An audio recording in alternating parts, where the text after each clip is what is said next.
அஸ்ஸலாமு அலைக்கும். Hi friends, அம்மா வீடு நல்ல நொறு பொங்குற அளவுக்கு சூப்பரான ஒரு காஃபி, நல்ல சிலு சிலுன்னு காற்று வேறு காலையிலே நல்லா அப்படியே ஒரு ரிலாக்ஸ்டாக உட்காந்து ஒரு காஃபியை குடிச்சு முடிச்சுட்டு யானை வந்துச்சு. அதனால் பிள்ளைங்களோட சேர்ந்து அப்படியே நானும் மாடியில் போய் யானையை வேடிக்கை பார்த்துட்டு அம்மா வீட்டில் காலையில் டிஃபனை முடிச்சுட்டு மாமியார் வீட்டுக்கு போயாச்சு.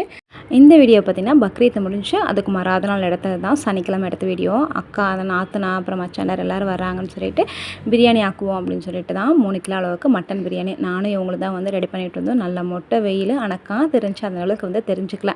நல்லா சூப்பராக பார்த்திங்கன்னா பிரியாணியெல்லாம் செஞ்சு முடிக்கும். எல்லாருமே வந்துட்டாங்க. அப்புறம் எல்லாம் உட்காந்து ஒன்றா சாப்பிட்டுட்டு அப்படியே வந்து அரட்டை போட தொடங்கியாச்சு. அதுக்கப்புறம் ஈவினிங் போல் பள்ளிவாசலுக்கு வந்து போயிட்டோம். போன வருஷம் பார்த்துருப்பீங்க, அதுக்கு முன்னாடி வருஷமும் பார்த்துருப்பீங்க. சந்தன வருஷத்துக்கு போயிருந்தோம். போய் எப்பயும் போல் போய் வேடிக்கை பார்த்துட்டு கொஞ்சம் நேரம் டைம் ஸ்பெண்ட் பண்ணிவிட்டு வந்துட்டோம். பப்போ வந்து கூட்டிகிட்டு போகலாம். இந்த டைம் யானை கம்மி, ஆனால் இந்த டிஜே வண்டி பார்த்திங்கன்னா ரொம்ப அதிகமாக இருந்துச்சு, சவுண்டு ஓவராக இருந்துச்சு. அதனால் அப்பாவை கூட்டிகிட்டு போகல.